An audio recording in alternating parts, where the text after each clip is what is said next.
Hello guys. तो इस video के सेकंड पार्ट में आपका स्वागत है। तो आगे बढ़ने से पहले अगर आपने इस कहानी का पार्ट 1 नहीं देखा तो आप कहानी की शुरुआत मिस कर रहे हो। ऊपर वाले आई बटन पे क्लिक करो और पहले जाके उसको देखो। Let's start the story without wasting any time. Part 2 की स्टार्ट में हम देखते हैं कि गेम का तीसरा दिन स्टार्ट हो गया। जिम बोलता है, यार एक रात में 54 बंदे मर गए और सबसे ज्यादा किल नाम सगवान की है। ये बंदा मुझे बहुत डेंजरस लग रहा है, मुझे इससे बच के रहना पड़ेगा। लेकिन एक सेकंड, अगर ऐसा चलता रहा तो मेरे टॉप 10 में आने के चांस भी बढ़ जाएंगे और अगर मैं टॉप 10 में आया तो मुझे रिवॉर्ड भी मिलेंगे। फिर जिम बोलता है, यार ये मैं क्या सोच रहा हूँ, एक पागल सन की किलर बाहर घूम रहा है जो कभी भी मुझ पर अटैक कर सकता है और मैं यहाँ टॉप 10 में आने के सपने देख रहा हूँ। फिर जिम अपना हाथ झटक कर बोलता है, खैर अब मुझे यहाँ से निकलना चाहिए। बट तभी उसके हाथ से माना फ्लो हो जाता है, जिसे देखकर जिम बोला, यार अभी मैंने अपने हाथ में कोई पावर महसूस करी, क्या ये माना है? और तभी उसे याद आता है कि उसे उस मेज की क्रेट में से एक मैजिक बुक भी मिली थी। जिम फिर सब स्पेस में से वो मैजिक बुक निकाल लेता है। मैसेज पॉप होता है, ये magic book of wind ball है, इसको यूज करके आप पावरफुल विंड बॉल क्रिएट कर सकते हो। फिर जिम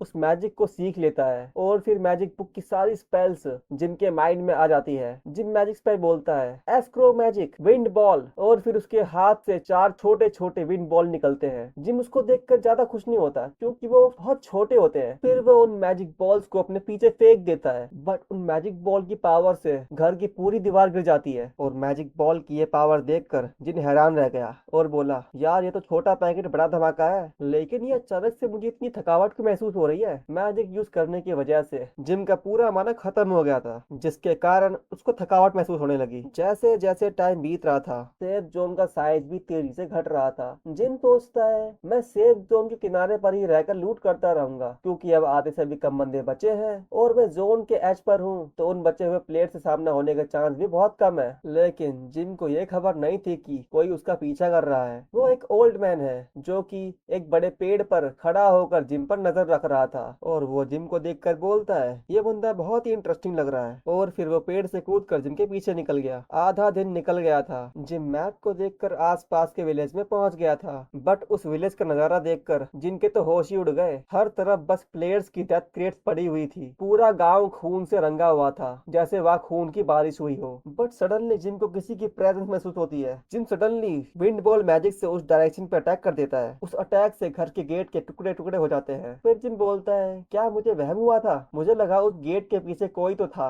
बट जब जिम उस टूटे हुए गेट से घर के अंदर देखता है तो वो शॉक रह जाता है। पूरा घर खून से रंगा हुआ था। जिम समझ गया था कि इस इलाके में किसी स्ट्रॉन्ग प्लेयर ने अटैक करा था और शायद इस घर में एक जख्मी प्लेयर छुपा हुआ है जो उससे बच गया। क्यों ना मैं उस इंजर्ड प्लेयर को मार दूं। पर जिम का पबजी वाला दिमाग कहता है कि फिलहाल सेफ खेलने में ही तेरी भलाई है, और फिर वो वहां से चला जाता है। जिम के जाने के बाद वो जख्मी प्लेयर बाहर निकलकर बोलता है, शुक्र है मैं वक्त पर छुप गया था, वरना मैं भी मारा जाता। अगर मैं इंजर्ड नहीं होता तो उस नमूने को यहीं खत्म कर देता। फिर वो प्लेयर बाहर पड़ी डेथ क्रेट्स को लूटने लगता है। धप्पा पट से हेडशॉट, एक एरो आकर सीधा उसके हेड में घुस जाता है। वो बंदा मरते हुए बोलता है, धत तेरी की कैंपर, और खेल खत्म। अपने कैंपर जिम को पता था कि वो लूट करने के लिए जरूर बाहर आएगा और इसीलिए वो घात लगाकर उसका बाहर आने का वेट कर रहा था। उसको मारने के बाद जिम बोला, भैंस की टाट अब तो लूट ही लूट है, जी भर के लूटूंगा। बट तभी अचानक से वो ओल्ड मैन उसके पीछे खड़ा होकर बोलता है, तुम सच में एक स्किल्ड प्लेयर हो? उसको अपने पीछे देखकर जिम की फटके 4 हो गई। वो बोला, इसकी अम्मा को ना मत, ये बुढ़ा मेरे पीछे कब आया? फिर वो ओल्ड मैन बोलता है, डरने की कोई जरूरत नहीं है, मैं तो बस तुमसे कुछ सवाल पूछना चाहता हूँ। जिम कांपते हुए बोलता है, कौन से सवाल और तुम हो कौन? ओल्ड मैन बोलता है, रिलैक्स हो जाओ बेटा, मैं बस एक बुढ़ा मार्शल आर्टिस्ट हूँ और शायद तुम्हारी तरह मैं भी इस गेम में फंस गया हूँ। जिम बोलता है, ऐसा क्या? जिम फिर मन में कहता है, यार ये ओल्ड मैन बाकी प्लेयर से बहुत अलग है। ओल्ड मैन जिम से पूछता है, सच बोलना, तुमने इससे पहले भी ये गेम खेली है ना? जिम बोलता है, क्या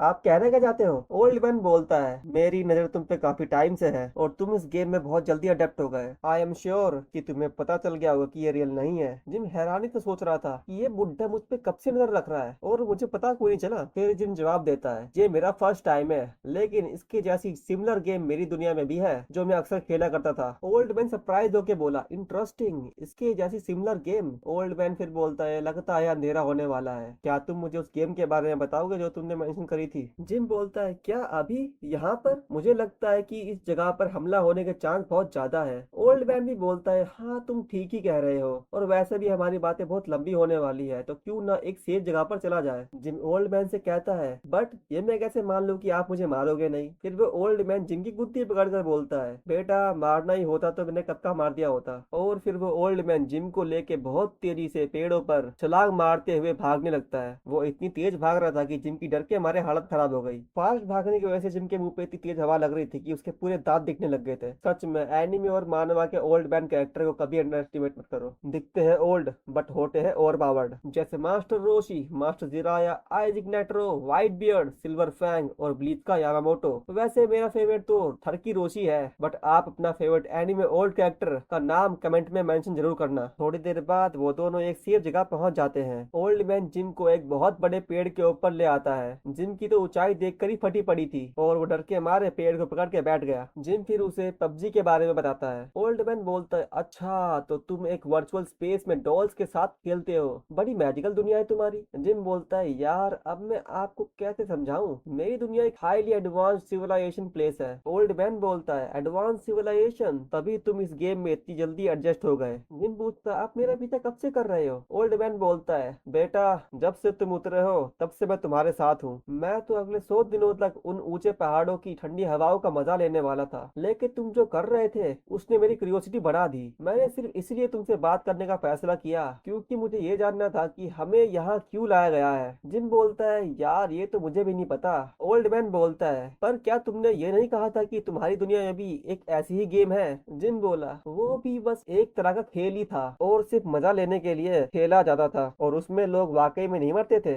लेकिन जब बात आती है उन सुपर नेचुरल बीइंग की जो किसी और दुनिया से लोगों को उठा लेते हैं, तो सवाल ही नहीं उठता उनके बारे में जानने का। बट ये गेम मेरे जैसे लोगों के लिए एक बहुत बड़ी अपॉर्चुनिटी है। ओल्ड मैन बोलता है, कैसी अपॉर्चुनिटी? फिर जिम ओल्ड मैन को समझाता है कि इस गेम में मरने से हम एक्चुअल में नहीं मरते, और एक बार आप इस गेम में मर जाओगे तो आपको एक रैंक दी जाएगी और उस रैंक के अकॉर्डिंग आपको रिवॉर्ड्स भी मिलेंगे। मेरा गैस है कि वो रिवॉर्ड्स यहाँ ऑब्टेन करे गए आइटम्स हैं। ओल्ड मैन बोलता है, तुम्हारा मतलब जो चीज तुमने पहन रखी है? जिम बोलता है, हाँ बट इसके अलावा जो स्किल आपने सीखी है यहाँ पर, जैसे कि मार्शल आर्ट और मैजिक, वो भी मिल सकती है आपको। और फिर उन दोनों की बातें रात भर चलती है और फिर जिम ओल्ड मैन को इस गेम के बारे में सब कुछ बता देता है और फिर ओल्ड मैन भी उसको अपनी और अपनी दुनिया की कहानी सुनाता है और बातें करते करते सुबह हो जाती है। वो ओल्ड मैन जिम को उस पेड़ से नीचे उतार देता है। ओल्ड मैन बोलता है, लगता है शायद मैंने तुम्हारा टाइम बहुत वेस्ट कर दिया। जिम बोलता है, अरे ऐसा कुछ भी नहीं है, बल्कि मुझे तो आपकी स्टोरी सुनने में काफी मजा आया। ओल्ड मैन बोलता है, तुम्हारी वजह से मैं इस गेम के बारे में सब कुछ जान पाया, तो मैं तुम्हारा एहसान कैसे चुकाऊं? जिम फिर मौके का फायदा उठाते हुए बोलता है, क्या आप मुझे अपनी मार्शल आर्ट सिखा सकते हो? मैं सच में इस गेम में लास्ट तक सर्वाइव करना चाहता हूँ और उसके लिए मुझे आपकी हेल्प की जरूरत है। ओल्ड मैन बोलता है, मैं ये तो नहीं कहूंगा कि ये नामुमकिन है, बट तुम्हें इसकी भारी कीमत चुकानी होगी। जिम कंफ्यूज होकर बोला,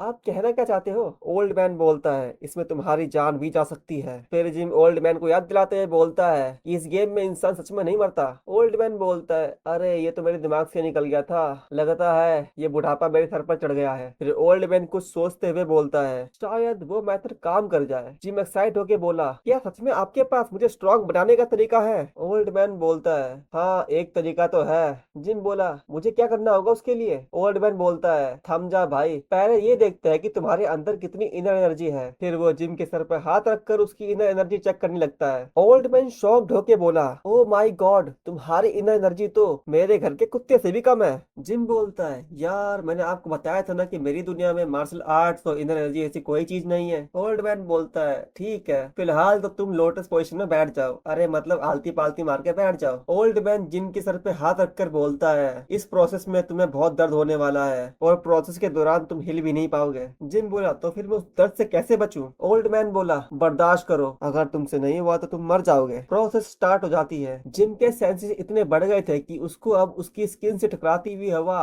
तेज धार चाकू जैसी लगने लगी और अब वो घास पर चलती हुई चींटी की भी आवाज सुन पा रहा था। बस थोड़ी देर बाद जिम के सारे सेंसेस सुन पड़ गए और फिर अचानक से उसे बहुत दर्द होने लगा और उसकी आंखें और मुंह से एनर्जी निकलने लगी। उसे इतना दर्द दर्द हो रहा था कि उसको लग रहा था कि वो अब मरने वाला है, बट जिम ने उस दर्द को बर्दाश्त कर लिया और प्रोसेस खत्म होते ही जिम की तबीयत बिगड़ गई और उसने वहीं पर मुंह भर के उल्टी कर दी। ये देखकर ओल्ड मैन बोला, जिस तरह से तुमने ये सब बर्दाश्त किया है उससे ये साफ पता चलता है कि तुम्हारा शरीर कमजोर नहीं है और तुम्हारे अंदर एक इनेट डिस्पोजिशन भी मौजूद है। जैसा कि मैंने तुम्हारी की फ्लो को फिक्स कर दिया है, तुम्हारी बॉडी भी अब पहले से अलग हो जाएगी। जिम ओल्ड मैन से पूछता है, मुझे अब करना क्या चाहिए? ओल्ड मैन बोलता है, मैंने तुम्हारी सोल को थोड़ा पुश कर दिया है और उस स्पेस में एक इंस्पिरेटरी गेट बना दिया है। इंसान पैदा होता है ताकि वो सिर्फ सांस के जरिए से की लाइफ को अपने अंदर ले सके, लेकिन अब तुम्हारे पास एक और गेट है जो तुम्हें सांस के अलावा और भी स्पेशल एनर्जी ऑब्जॉर्व करने में हेल्प करेगा। जिम ओल्ड मैन से पूछता है, तो फिर अब क्या चेंज हुआ है? ओल्ड मैन बोलता है, इंसान 3 चीजों से बना होता है, शरीर, मन और आत्मा,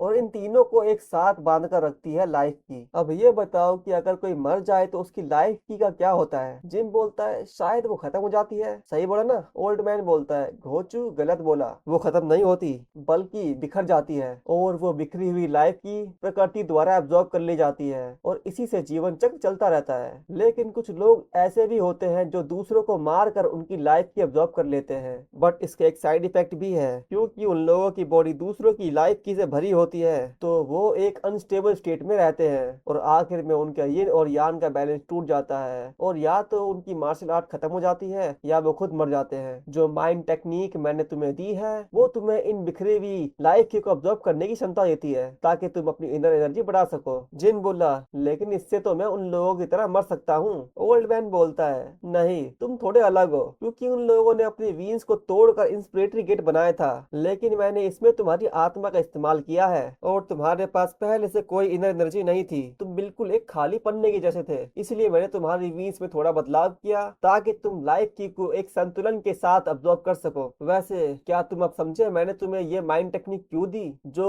जोंग योंग में बैन है? जिन बोला, इस गेम की सेटिंग की वजह से। ओल्ड मैन बोलता है, बिल्कुल सही, मुझे पसंद है कि तुम बात को तुरंत समझ जाते हो। मैंने कल महसूस किया था कि जहाँ लोग मरे थे वहाँ उनकी लाइफ की भी बिखर गई थी। इस माइंड टेक्निक की सबसे बड़ी कमजोरी ये है कि तुम्हें लाइफ की गेन करने के लिए किसी को मारना होगा, लेकिन यहाँ इस मौत के खेल में तुम्हें कोई प्रॉब्लम नहीं होगी। जिंदा रहने के लिए अगर तुम दूसरों को मिटा सकते हो तो इन 100 दिनों के अंदर तुम काफी ऊंचा स्तर हासिल कर लोगे। अच्छा, तो अब हमें अलग होना चाहिए, उम्मीद है कि दोबारा मिलेंगे। जिम बोलता है, रुको जरा, तुमने मेरी बहुत हेल्प करी है, कम से कम अपना नाम तो बताओ। ओल्ड मैन बोला, मेरा नाम जांग ओ चियोन है, सब मुझे कहते हैं डीप वैली स्टैंडिंग काइंडली, और जो माइंड टेक्निक मैंने तुम्हें सिखाई है उसे कहते हैं white martial physique art. Jim फिर काइंडली ओल्ड मैन को थैंक्स बोलता है और कहता है, मैं आपका यह एहसान कभी नहीं भूल पाऊंगा। जांग ओ चियोन मतलब ओल्ड मैन बोला, जरूर, और हाँ, गहरी सांस लेना सीख लो और अपने कोर पर ध्यान केंद्र करके लाइफ की इकट्ठी करते रहो, तुम धीरे धीरे स्ट्रॉन्ग बन जाओगे। अच्छा, तो मैप बोलने से मैप खुलता है, कितना कन्वीनियंट है ये। मौका मिला तो फिर मिलेंगे। जिम बोलता है, ओके ओल्ड मैन, और फिर जांग ओचियोन द ओल्ड मैन चला जाता है। और अब मैं भी चलता हूँ, मिलते हैं अगले पार्ट में, तब तक के लिए अलविदा। Stay healthy, stay safe.